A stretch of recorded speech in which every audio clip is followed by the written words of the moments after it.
The lord. హల్లెలూయా. ప్రార్థన. ప్రభువా, ఆకాశమందున్న మా తండ్రి, మీ యొక్క మహోన్నతమైన నామాన్ని బట్టి ప్రార్థిస్తున్నాం. ప్రభువా, మీరు మా మధ్యకి దిగిరండి, మాతో పాటు మీరుండండి, మీరే మాట్లాడండి, సహాయం చేయండి. మమ్మల్ని మేము మీకు అప్పగించుకుంటున్నాం, నీ స్వాధీనంలో ఉంచమని నాయనా మా తండ్రిని ప్రియ కుమారుడు నాయనా యేసు నామములో అడిగి పొందుకొని ఉన్నాం తండ్రి. ఆమేన్. అమ్మ, అనేక మంది ఫోన్ చేసి అమ్మగారు మీ ద్వారా దేవుడు మాట్లాడారు, లేదా అక్క మీ ద్వారా నాతో దేవుడు మాట్లాడారు అని చెప్తున్నప్పుడు మేమెంతో సంతోషిస్తూ దేవునికి కృతజ్ఞతాస్తుతులు చెల్లించుచున్నాం. మీరు మీ బిడ్డలు అందరూ క్షేమంగా ఉండాలని, ప్రభువుల్లో ఎదగాలని, దేవుణ్ణి ఇంకా దగ్గరగా తెలుసుకోవాలని మేము ఎంత ప్రయాసపడి ఈ భారము వేలకు వేలు అవుతూ ఉన్నప్పటికీ మరలా మీ ముందుకు రావడానికి దేవుడే సహాయము చేస్తున్నారు. ఇప్పుడు మనం ప్రతి వారము కొన్ని స్తుతులు దేవునికి చెల్లించుకుంటా అలవాటు చేసుకున్నాం. 106వ కీర్తన 48వ వచనం. ఇశ్రాయేలీల దేవుడైన యెహోవా యుగములన్నిటను స్తుతినందునుగాక. ఆమేన్. మన దేవుడంట యుగములన్నిటను, అన్ని యుగాలలోనూ మన దేవుడు స్తుతి నొందే దేవుడట. స్తుతి చెల్లించాలి దేవునికి, ప్రతి ఒక్కరము చెల్లించాలి, ప్రతిరోజు చెల్లించాలి. యుగ యుగాలన్నీ కూడా మనం దేవునికి స్తుతులు చెల్లించాలి. ఇప్పుడు మా అమ్మగారు స్తుతులను చెల్లిస్తూ ఉండగా మీరు స్తుతులలో నీకే స్తోత్రం అన్న మాట మీరంటూ మీరు కూడా ఏకీభవించండి. దేవుడు మిమ్మలను దీవించునుగాక. దేవుని స్తోత్రం. హల్లెలూయా. మళ్ళీ మీ మధ్యకి దేవుడు తీసుకొచ్చినందుకు దేవునికి వందనాలు, స్తోత్రాలు చెల్లిస్తున్నామమ్మా. ఈ వారం అంతా మిమ్మల్ని దేవుడు కాచి కాపాడి ఆయన బంగారు రెక్కల చాటున మిమ్మల్ని భద్రపరిచినందుకు దేవునికి వందనాలు, స్తోత్రాలు చెల్లిస్తున్నానమ్మా. దేవునికి స్తోత్రాలు. దేవుడు అంటున్నాడు, ఇర్మియా 32వ అధ్యాయం 19వ వచనం చదువుకుందాము.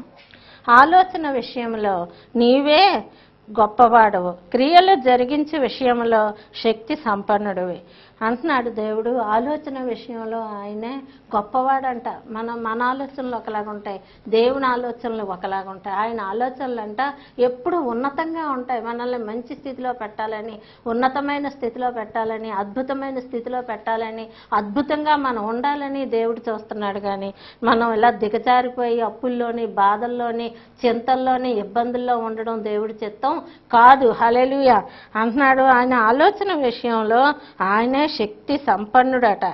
తర్వాత అంటున్నాడు కదా, 26వ వచనంలో అంటున్నాడు కదా, నేను యెహోవాను సర్వ శరీరులకు దేవుడను, నాకు అసాధ్యమైనది ఏదైనా ఉండునా అంటున్నాడు. ఆయన అంట యెహోవా అంట, ఆయనకి అసాధ్యమైనది ఏదీ లేదట. మన అప్పులు, కష్టాలు, చింతలు ఎంత పెద్దవైనా మనకైతే భారంగా ఉంటాయి, మనకైతే కష్టంగా ఉంటాయి, మనకైతే అయ్య బాబు ఎలా తీరుతాయి, ఎలాగే ఇబ్బంది, ఇందులో నుంచి మనం బయటకు వస్తామని ఆలోచిస్తాం. కానీ దేవుడు అంటున్నాడు ఆలోచన విషయంలో ఆయనే శక్తి సంపన్నుడంట. తర్వాత క్రియలు జరిగించే విషయంలో ఆయనే గొప్పవాడంట. హల్లెలూయా. తర్వాత అంటున్నాడు, నేను యెహోవాను సర్వ శరీరులకు దేవుడను, నాకు అసాధ్యమైనది ఏదైనా ఉండునా అంటున్నాడు. ఆయన ఏదైనా చేయగలడమ్మా. ఏదైనా మీ బాధల్లో, కష్టాల్లో, ఇరుకుల్లో మీకు పెద్ద భారంగా ఉందా, దేవునికి అదే ఇది సునాయాసంగా ఉంటుంది, వెంటనే తీర్చేసే దేవుడు. కానీ అది ఆలస్యం అవుతుందంటే మన ప్రార్థనలో ఎక్కువగా గడపాలి, ఎక్కువగా దేవుణ్ణి అడగాలి. ఈ పరిస్థితి నుంచి నన్ను విడిపించిన ఆయన, ఈ పరిస్థితి నుంచి నన్ను బయటపడే తండ్రి, ఇందులో నుంచి నేను బయట పడలేకపోతున్నాను నాయన, నీవైతేనే ఇందులో నుంచి బయటకు తీసుకొచ్చే గొప్ప దేవుడు తండ్రి అని మనం దేవుడి దగ్గర కన్నీరు విడిచి ప్రార్థన చేసినప్పుడు వాళ్ళు జాలి చేసుకుని, ఆయన జాలి గల దేవుడు కనుక జాలి చేసుకొని మన శ్రమల్లో, కష్టాల్లో, బాధల్లో మన శ్రమలు తీసివేసి మనకి ఆనందం కలుగజేసే గొప్ప దేవుడు. మనకి శక్తినిస్తాడు, సమాధానాన్ని ఇస్తాడు, ఆనందం ఇస్తాడు, సంతోషం ఇస్తాడు. సంతోషంగా ఆయన సన్నిధిని మనం ప్రార్థన చేసే గడియల్ని ఆయన తీసుకొస్తాడు. ఇప్పుడైతే కన్నీరుతో ప్రార్థన చేస్తున్నాం, ఎప్పుడైతే బాధతో ప్రార్థన చేస్తున్నాం, ఎప్పుడైతే వేదంతో ప్రార్థన చేస్తున్నాం, చేస్తున్నాం, కానీ మనల్ని దేవుడట ఆనందంగా ప్రార్థన చేసే స్థితి కూడా మనకిస్తాడట, సంతోషంగా ప్రార్థన చేసే స్థితి కూడా మనకిస్తాడు. ఆయన సన్నిధిలో గంతులు వేసుకుని ప్రార్థన చేయడం కూడా దేవుడు మనకు ఆనందకరమైన రోజులు కూడా త్వరలో ఇస్తాడు. దేవుడు మిమ్మల్ని దీవించి ఆశీర్వదించును గాక. ఇప్పుడు మనం స్తుతులు చదువుకుందామమ్మా.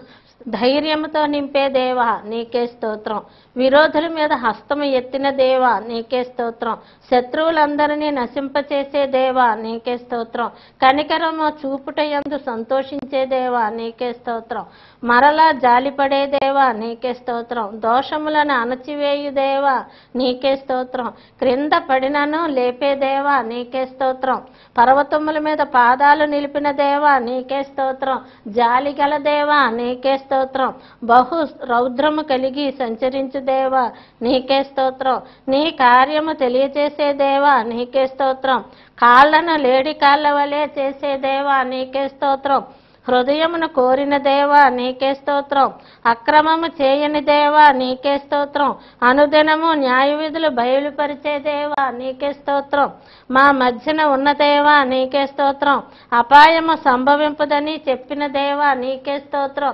శక్తిమంతుడా నీకే స్తోత్రం, బహు ఆనందముతో సంతోషించు దేవా నీకే స్తోత్రం, ప్రేమను బట్టి శాంతము వహించు దేవా నీకే స్తోత్రం, హింస పెట్టు వారిని అందరినీ శిక్షించే దేవా నీకే స్తోత్రం, ఖ్యాతిని ఇచ్చే దేవా నీకే స్తోత్రం, మంచి పేరు ఇచ్చే దేవా నీకే స్తోత్రం, ఆకాశమును కంపింపచేయు దేవా నీకే స్తోత్రం, భూమిని కంపింపచేయు దేవా నీకే స్తోత్రం, సముద్రమును కంపింపచేయు దేవా నీకే స్తోత్రం, నేలను కంపింపచేయు దేవా నీకే స్తోత్రం, అంచె దినాల కోసం మాట్లాడిన దేవా నీకే స్తోత్రం, కృపామయుడా నీకే స్తోత్రం, వెండి నీది నీకే స్తోత్రం, బంగారము నీది నీకే స్తోత్రం, ఇది మొదలుకొని ఆశీర్వదించే దేవా నీకే స్తోత్రం, ఆత్మచేత కార్యము జరిగించే దేవా నీకే స్తోత్రం, కరుణావాత్సల్యములు కనుపరిచే దేవా నీకే స్తోత్రం, బంధకములో ఉన్నను నిరీక్షణ ఇచ్చిన దేవా నీకే స్తోత్రం,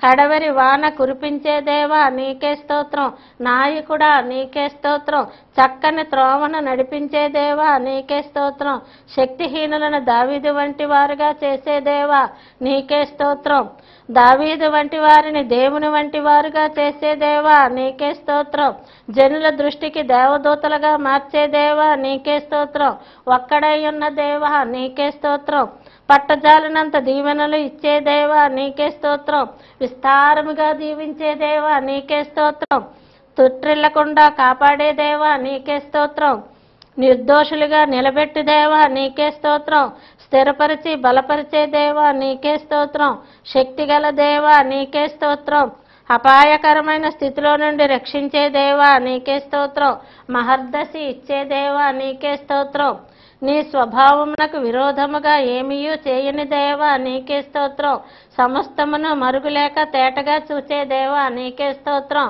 హాని చేయని దేవా నీకే స్తోత్రం, నా కొరకు చింతించు దేవా నీకే స్తోత్రం, అనుదినాహారము ఇచ్చిన దేవా నీకే స్తోత్రం, సమస్తమైన ఆధిపత్యము కంటే హెచ్చుగా ఉన్న దేవా నీకే స్తోత్రం. దేవుడు మిమ్మల్ని దీవించి ఆశీర్వదించును గాక. ఆమేన్. హల్లెలూయా. ప్రైజ్ లాడమ్మా. ఎంతసేపు అమ్మగారు స్థుతులు చెప్తూ ఉండగా మీరుండి నీకే స్తోత్రం అని కూడా కూడా కూడా కూడా చెప్పినందుకు దేవుడు మిమ్మల్ని దీవించును గాక. మనం మన దేవుని ఎంతగా స్తుతిస్తామో అంతగా మనం దేవునికి దగ్గర అయిపోతాం. ఈరోజు మనం ధ్యానించుకోబోయే అంశము, దేవుడు చెప్పమన్న అంశము అదేమిటంటే శత్రువులు మిత్రులుగా చేయండి. మన దేవుడు మన శత్రువులను మిత్రులుగా చేస్తాడట. హల్లెలూయా, హల్లెలూయా. చూద్దాం. సామెతల గ్రంథము 16వ అధ్యాయము 7వ వచనం. ఒకని ప్రవర్తన యెహోవాకు ప్రీతికరమగునప్పుడు ఆయన వాని శత్రువులను సహా వానికి మిత్రులుగా చేయును. హల్లెలూయా, హల్లెలూయా, హల్లెలూయా.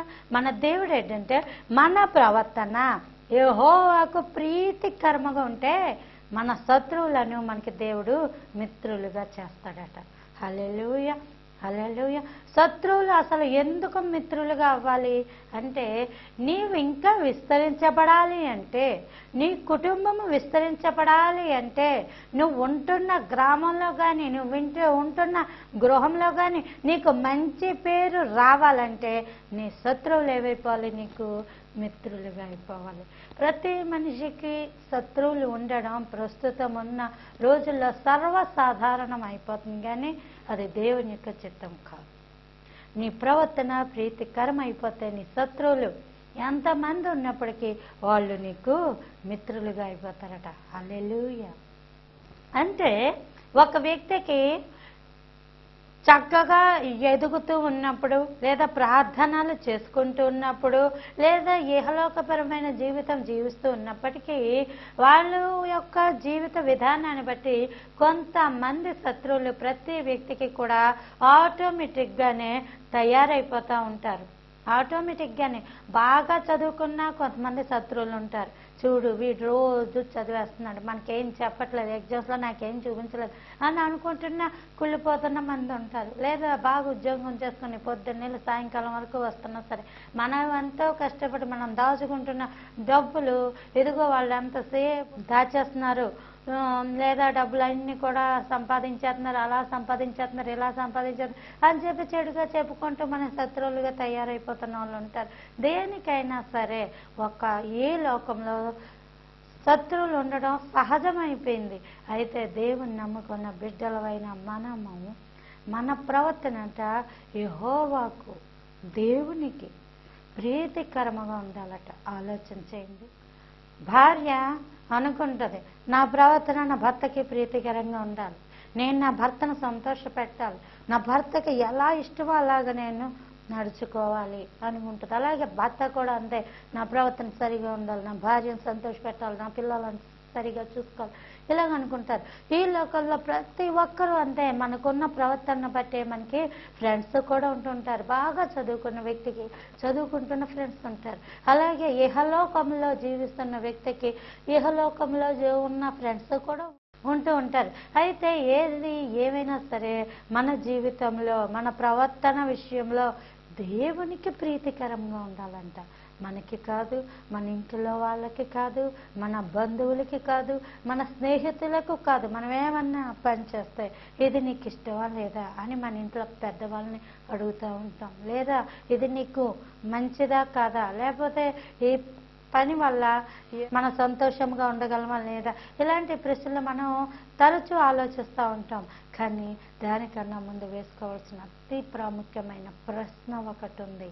అదేమిటంటే, నీ ప్రవర్తన యెహోవాకు ప్రీతికరముగా ఉందా? దేవునికి ప్రీతికరముగా కానీ నీ ప్రవర్తన లేకపోతే నీ శత్రువులు మిత్రులుగా చేయబడలేరు. ఎందుకు చేయబడలేరు అంటే, నువ్వు దేవునికి ఇష్టంగా లేవు. నువ్వు దేవునికి ఇష్టంగా ఉండి, ప్రభువా నేను ఈ పని చేస్తున్నాను, నేను అది చెయ్యొచ్చా, చేయకూడదు, నీ చిత్తం ఏంటి, నాతో మాట్లాడండి. అలాగే చదువుకుంటున్న బిడ్డలు ఉంటారు. ఆ బిడ్డలు ఏమని ప్రార్థన చేయాలి? ప్రభువా దీని తర్వాత నేనేం చెయ్యాలి, నేనేం చదివితే నీకు ఇష్టం? ఏమా అర్థమవుతుందా? నేను మీ ఇంటిలో కుటుంబ సభ్యురాలిగా మీరు నన్ను చూడండి. అలాగ చూసినప్పుడే దేవుని మాటలో మీ హృదయాల్లోనికి వెళ్ళి మిమ్మల్ని తాకి మీ జీవితాలు ఇంకా ఫలవంతభరితంగా అవడానికి సహకరిస్తాయి. మీ ప్రవర్తన ఎలా ఉంది? మీ ప్రవర్తన దేవునికి ప్రీతికరముగా ఉండాలి. ఎందుకంటే రాజ్యములను సైతము చేసింది దేవుడైన యెహోవా. మన దేవుడే. మన దేవుడు త్రియేక దేవుడు, తండ్రి కుమార పరిశుద్ధాత్మ దేవుడు. ఆ దేవుడి నామంలో జీవిస్తున్న మనం మన ప్రవర్తన ఎప్పుడైతే దేవునికి ప్రీతికరముగా ఉంటుందో, అవతల వాళ్ళు ఎంత పెద్ద శత్రువులు అయినప్పటికీ, మనకి వాళ్ళకి ఎంత పెద్ద పెద్ద గొడవలు ఉన్నప్పటికీ, మన ప్రవర్తనను బట్టి, మనం దేవుని యందు నడుస్తున్న విధానాన్ని బట్టి వాళ్ళు మనకి మిత్రులుగా అయిపోతారట. హల్లెలూయా. ఎంత గొప్ప సంగతి! ఈ లోకంలో ఎలా జీవిస్తున్నాం? దేవునికి ప్రీతికరముగా మన బ్రతుకు ఉందా లేదా ఆలోచన చేయండి. ఒకళ్ళు దేవుణ్ణి నమ్ముకొని దేవునికి ప్రీతికరముగా చేయకుండా జీవించకుండా ఉన్నప్పటికీ ఇంకొక వ్యక్తి కూడా దేవుణ్ణి నమ్ముకొని అతడు కూడా దేవుడికి ప్రీతికరముగా జీవిస్తున్నప్పుడు ఈ వ్యక్తి దేవుణ్ణి నమ్ముకున్నా సరే ఇతనిలో ప్రీతికరమైన జీవితము లేక కారణాన్ని బట్టి అవతల వ్యక్తిలో దేవుడికి ప్రీతికరమైన జీవిత విధానం ఉంది కాబట్టి ఈ శత్రువు ఆ వ్యక్తికి మిత్రువైపోతాడట. హల్లెలూయా, హల్లెలూయా, హల్లెలూయా. ఆలోచన చేయండి, నీకు ఎంతమంది శత్రువులు ఉన్నారు? మన దేవునికి ప్రాముఖ్యంగా నీతి న్యాయములు దేవుని సింహాసనమునకు ఆధారములట. హల్లెలూయా. మన దేవుడు నిన్ను బట్టి లేదా నీ ముఖమును చూసి కానీ, నీ చదువును చూసి కానీ, నీకున్న స్థితిని చూసి కానీ, నీకున్న ధనాన్ని చూసి కానీ నీ తరపు అయిపోడు. మన దేవుడు ఏంటంటే ఆయన ప్రధానంగా నీతికి న్యాయమునకు ఆధారము. ఆయన దాని మీద సింహాసనము వేసుకుని దేవుడు కూర్చొని ఉన్నాడు. నీ ప్రవర్తన దేవునికి ప్రీతికరం అవ్వాలి, నీ బ్రతుకు దేవునికి ప్రీతికరం అయిపోవాలి, నీ జీవితము దేవునికి ప్రీతికరం అయిపోవాలి. అలాగా ఉందో లేదో నిన్ను నువ్వే పరీక్ష చేసుకోవాలి. హల్లెలూయా, హల్లెలూయా, హల్లెలూయా. ఎప్పుడైతే దేవుని నమ్ముకున్న వ్యక్తిలో ఇటువంటి మార్పు వస్తుందో నీవు ఖచ్చితంగా దేవుని యొక్క పక్షమందు ఉంటావు. హల్లెలూయా, హల్లెలూయా.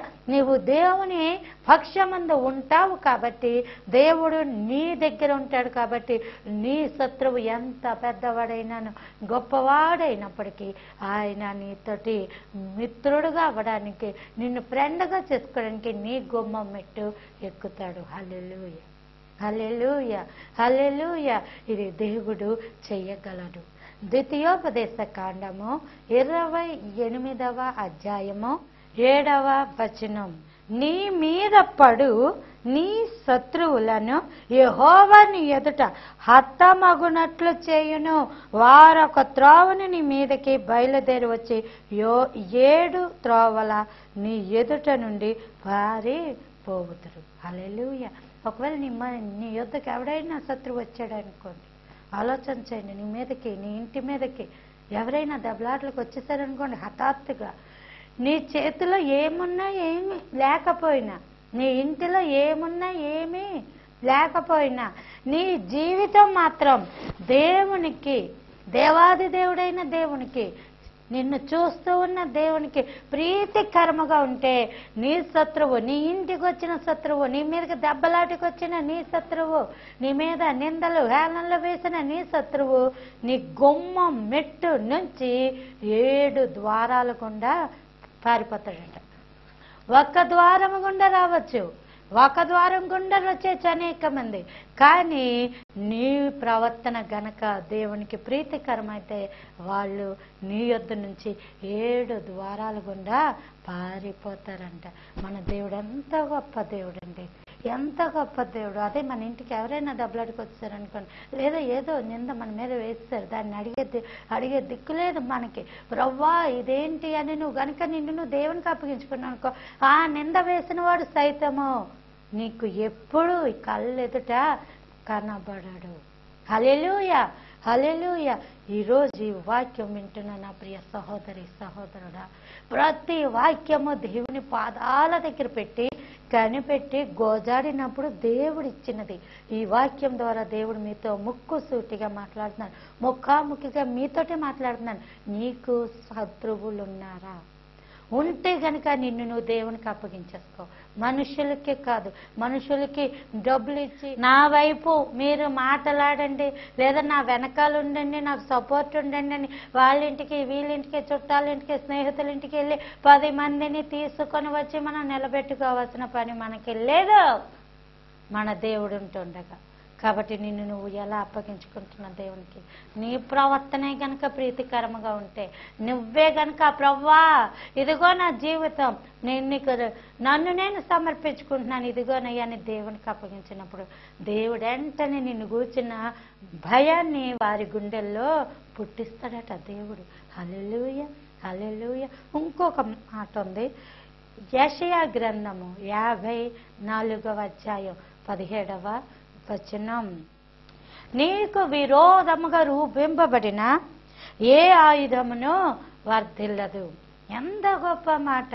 నీకు విరోధముగా రూపింపబడుతున్న ఆయుధం, రూపుదిద్దుకుంటున్న ఆయుధం, నీకు ఎదురుగుండా పోగవుతున్న నీ శత్రువులు, నీకు విరోధంగా ఆలోచన చేస్తున్న ఆలోచనలు, అవేవి కూడా వర్ధిల్లవట. హల్లెలూయా, హల్లెలూయా, హల్లెలూయా, హల్లెలూయా. మన దేవుడు ఎంత గొప్ప దేవుడు. ఈ మాట, ఈ వాగ్దానం మనకి ఎవరిస్తారండి? ఆలోచన చేయండి. నీకు విరోధంగా రూపింపబడిన ఏ ఆయుధము వర్ధిల్లదు అన్నాడంతే దేవుడు. ఇంకెక్కడ ఉండరు నీకు శత్రువులు? అంటే అసలు ఉంటారా? ఉండగలరా? ఆలోచన చేయండి. మనకి శత్రువులు అన్నది ఉండరు. ఎందుకంటే దేవుడు మన పక్షమందు ఉన్నాడు. ఆయన దేవాది దేవుడు, సింహాసనాసీనుడు. ప్రతి నిత్యము కొన్ని వేల కోట్ల దేవదూతల చేత నిత్యము స్తుతించబడుతున్న మన దేవుడు మన పక్షమున ఉండగా మనకి విరోధి ఉండడం అసాధ్యము. మనకి శత్రువు ఉండడం అసాధ్యము. నీవు నీ ప్రవర్తన అప్పగించుకుంటే దేవునికి, నీ ప్రవర్తన దేవునికి ప్రీతికరముగా నీవు చేసుకుంటే ఇట్టి ఆశీర్వాదం ఈ క్షణము నుంచే నీ జీవితంలోకి వస్తుంది. ఈ క్షణము నుంచే నీ గృహాలలోకి వస్తుంది. నిన్ను నువ్వు అప్పగించుకో, నీ ప్రవర్తన ఆయనకి అప్పగించుకో.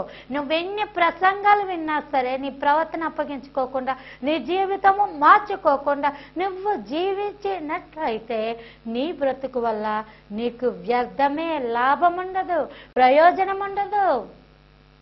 నిన్ను నువ్వు దేవునికి అప్పగించుకో. నీ శత్రువు సైతం నీకు మిత్రుడిగా అయిపోతాడు. మన బైబిల్ గ్రంథంలో ఇస్సాకు అనే గొప్ప వ్యక్తి ఉన్నాడు. అతను అబ్రహాము యొక్క సంతానము. అబ్రహాముకి దేవుడు వాగ్దానము చేసిన సంతానము. ఈ యొక్క ఇస్సాకట అబీమెలెకు అనే రాజ్యంలో ఉంటున్నప్పుడు వారు ఇస్సాకు మీద పగబట్టి ఇస్సాకుని ఆ ఊర్లోంచి బలవంతాన పంపించేస్తారు. ఇస్సాకు తన భార్య, బిడ్డలు, ఇంకా తనకున్న మంద అన్నీ తీసుకొని ఆ యొక్క రాజ్యం నుంచి బయటకు వచ్చేసిన తర్వాత ఇస్సాకు ఏమీ యుద్ధము ప్రకటించలేదు, దెబ్బలాటికి వెళ్ళిపోలేదు, లేదా కోపమేమి పెట్టుకోలేదు. కానీ తాను దేవునికి అప్పగించేసుకున్నాడు. ప్రభువా, నేను నీ బిడ్డను, నా ప్రవర్తన అంతటి యందు నీకు అప్పగించుకున్నాను, నన్ను నీకు ప్రీతికరముగా నేను నిన్ను చేసుకున్నాను ప్రభువా అని తనకు తానుగా దేవునికి అప్పగించుకున్నప్పుడు చదువుదామా? ఆదికాండము 26వ అధ్యాయము 27వ వచనం. ఇస్సాకు, మీరు నా మీద పగబట్టి మీ యొద్ద నుండి నన్ను పంపివేసిన తరువాత ఎందు నిమిత్తము నా యొద్దకు వచ్చి ఉన్నారని వారిని అడుగగా, అంటే ఇప్పుడు ఇస్సాకుని ఆ యొక్క రాజ్యంలోంచి పంపేసిన తర్వాత ఎవరైతే పంపేశాడో ఆ వ్యక్తి మరలా ఇస్సాకు దగ్గరికి వచ్చాడంట. ఆలోచన చేయండి. నిన్ను నీ కుటుంబంలోంచి గెంటేశారా? నిన్ను నీ కుటుంబంలోంచి పంపేశారా? నిన్ను నీ కుటుంబంలోంచి వెలివేసేశారా? ఏదో కారణాలు ఉండొచ్చు. అవి ఎంతవరకు న్యాయం, ఎంతవరకు అన్యాయం అన్న వాటి విషయం గురించి నీవు రోజంతా మాట్లాడినా సరే దానివల్ల నీకు ఉపయోగం ఉండదు. ఏ కారణం ఉన్నప్పటికీ ఈరోజు ఈ క్షణమే వాక్యము వింటున్న నీవు మోకరించు, ప్రార్థన చేయి. ప్రభువా, నన్ను నేను నీకు అప్పగించుకుంటున్నాను.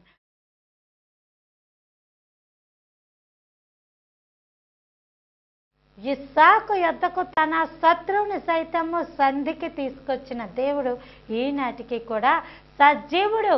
ఆయన సజీవుడు, మాట్లాడే దేవుడు. మన దేవుడు మాట్లాడే దేవుడు, చూచుచున్న దేవుడు. ఆ రోజు అలాగ తీసుకుని వస్తే ఇస్సాకు తోటి ఆ యొక్క శత్రువు లేదా అబీమెలెకు అనే మహారాజు అంటాడు కదా, వారు నిశ్చయముగా యెహోవా నీకు తోడయ్యుండుట చూచితిమి. ఎంత గొప్ప మాట అండి.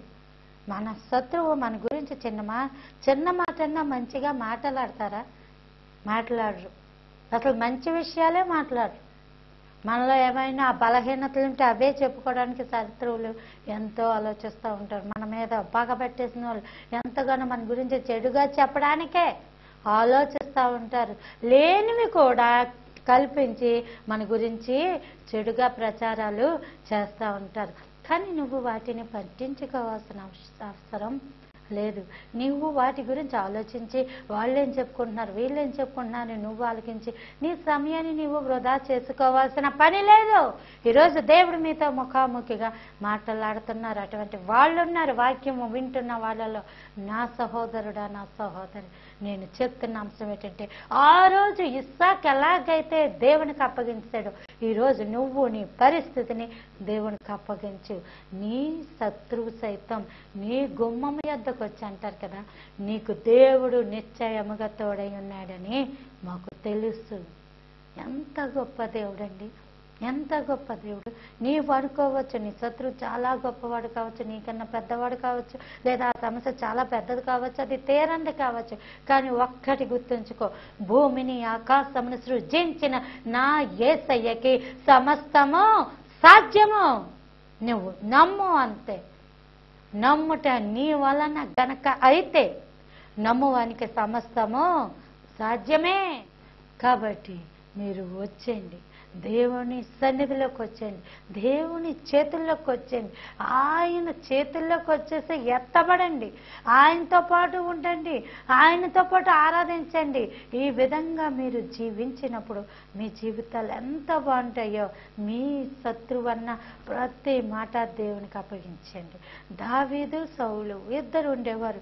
సౌలు దావీదు మీద పగబెట్టేసి విషపు చూపు చూసినప్పుడు దావీదు ఒకటి అన్నాడు, యెహోవా నీకును నాకును న్యాయాధిపతి అయి న్యాయము తీర్చును గాక. ఎంత గొప్ప మాట. దావీదుకి చేత కదా.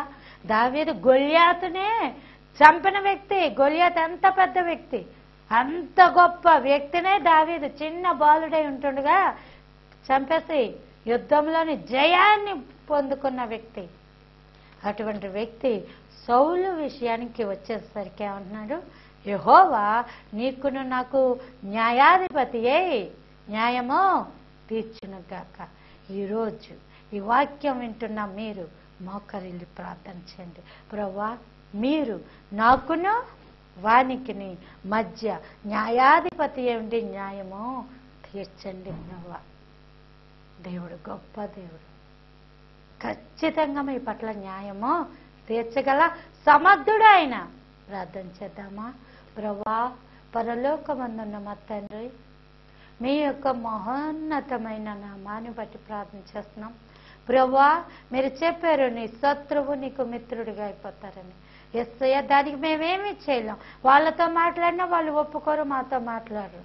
కానీ యేసయ్య, మమ్మల్ని మీకు అప్పగించుకుంటున్నాం. ఎంతవరకు వాక్యమును విన్న ప్రతి బిడ్డని కూడా నీకు అప్పగిస్తున్నాను, నీ చేతులకు అప్పగిస్తున్నాను. వాళ్ళకి అప్పులనే శత్రువులు ఉన్నారేమో, వారిని నీకు అప్పగిస్తున్నాం. లేదా నిందలు వేసే శత్రువులు ఉన్నారేమో, వాళ్ళని మీకు అప్పగిస్తున్నాం. హేళన చేసే శత్రువులు ఉన్నారేమో, వాళ్ళని మీకు అప్పగిస్తున్నాం. నీ బిడ్డ కొంచెం పచ్చగా ఉంటే చాలు, చూసి ఓర్వలేక ఇదిగో చెడు మాటలల్లా పలుకుతూ దూషిస్తున్న శత్రువులు ఉన్నారేమో, వాళ్ళని మీకు అప్పగిస్తున్నాం. మేమేమి చెయ్యం ప్రభా. మా చేతులు, మా ప్రవర్తన, మా జీవితం నీకు ప్రీతికరముగా ఉండడానికి సహాయం చేయండి. వీరందరినీ మా నుంచి దూరపరచండి. మాతో సంధికి రావడానికి మీరు సహాయం చేయండి. నీ కృపాని కాదల అనుగ్రహించమని వాక్యం విన్న ప్రతి బిడ్డను ఇప్పుడే తాకండి. ఇప్పుడు